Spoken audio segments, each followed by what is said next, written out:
enthousiaste d'être dans ces hautes montagnes. Détendu et ravi d'être là. Pleine d'espoir. Motivé. Et sur le champ de la montagne.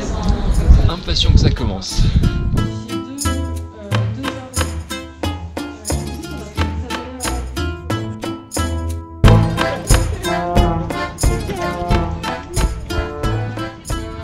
L'avenir des refuges est en débat. Face aux effets croisés des changements climatiques et culturels, leur fréquentation, leur fonction et leur public se transforment au prix de nombreux dilemmes sur le niveau d'équipement, de confort et de services cohérents avec leur histoire et leur singularité. Quelqu'un qui sera en burn-out, à quoi elle pense en montant au refuge, ou quelqu'un qui est en reconversion pour être prof de yoga par exemple. Pour contribuer à cette discussion, une quarantaine d'experts en milieu isolé, concepteurs, artistes, architectes, bricoleurs et chercheurs ont été invités pendant 3 jours à réinterroger la notion de refuge et son devenir. Avec pour objectif de réaliser des prototypes concrets à partir de matériaux de récupération, transportés à pied ou glanés sur place.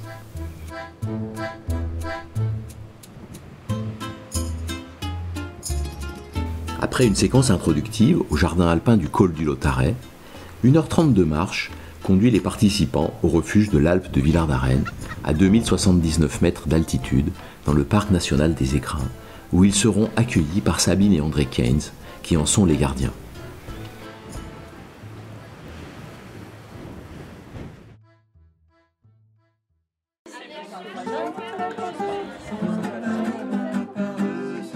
Leur travail, au fil des 2 jours suivants, a consisté à s'imprégner des lieux pour concevoir des prototypes conçus en temps réel à partir de défis créatifs, en investissant le refuge et ses alentours pour réfléchir, inventer et bricoler, sans oublier la convivialité. Construire vraiment quelque chose.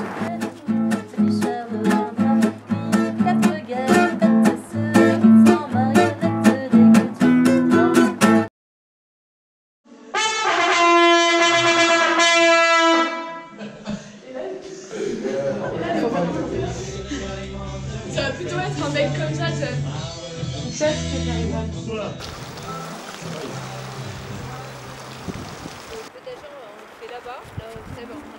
Alors que les refuges s'affirment plus que jamais comme des pôles structurants de l'accès à la montagne, les prototypes issus de ce remixage réinterrogent leurs fondamentaux. Tous les principes qu'on aime dans le refuge, qui est de vivre ensemble et d'autonomie énergétique. Et la boîte qui s'est transformée en table. Rester en tant qu'exemple là-dessus, vu que Ils revisitent les ressources sur lesquelles leurs propriétaires, gardiennes et gardiens, peuvent s'appuyer. Plus encore que la forme du refuge, ce sont ses fonctions d'expérimentation, de transmission et d'animation dans la relation à la montagne qui sont explorées. Avec pour point commun entre les prototypes des logiques de mise en réseau, d'interactivité, de dons et contre-dons, et d'articulation entre le tourisme et la vie locale. Et si le refuge était une école de la montagne, ou un lieu de création? Et si son livre d'or faisait le mur?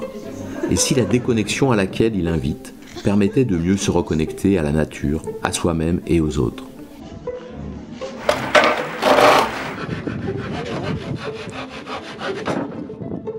Et si dans leur diversité, les refuges redevenaient des abris sommaires en altitude, ou des maillons à part entière d'un territoire en transition?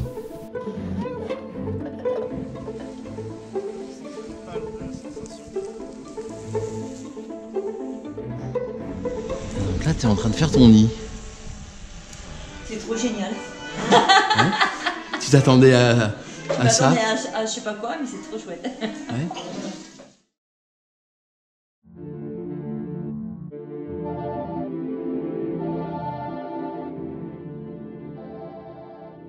Le refuge de demain, c'est celui où la création artistique peut s'installer. D'avoir ce temps d'écriture ou de dessin, ça mobilise l'attention, donc ça amène la personne à être plus attentive à son environnement.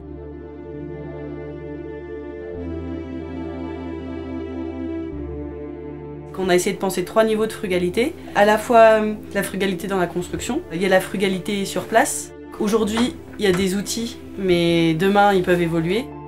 Et puis c'est la frugalité dans le sac à dos.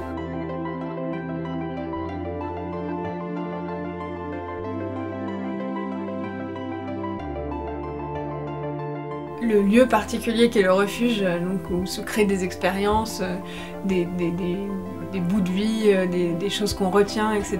Donc il y a un intérêt de laisser son témoignage quand on vit quelque chose dans de tels lieux.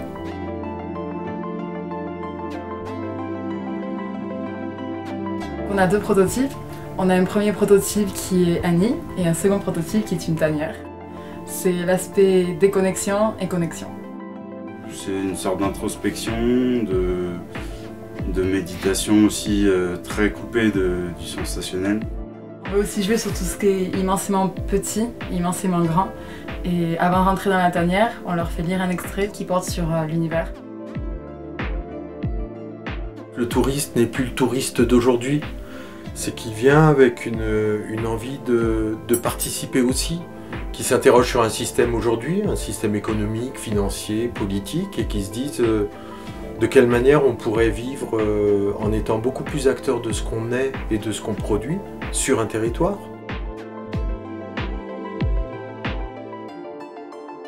On conserve le refuge tel qu'il existe, il a de la valeur, il y a une histoire dans la manière dont il s'est créé, et plutôt que d'essayer de le travestir pour le mettre à certains goûts du jour, on va essayer justement de lui conserver son identité en sensibilisant les gens à ce que c'est que l'identité du refuge et comment aussi il est intelligent ce refuge. Voilà.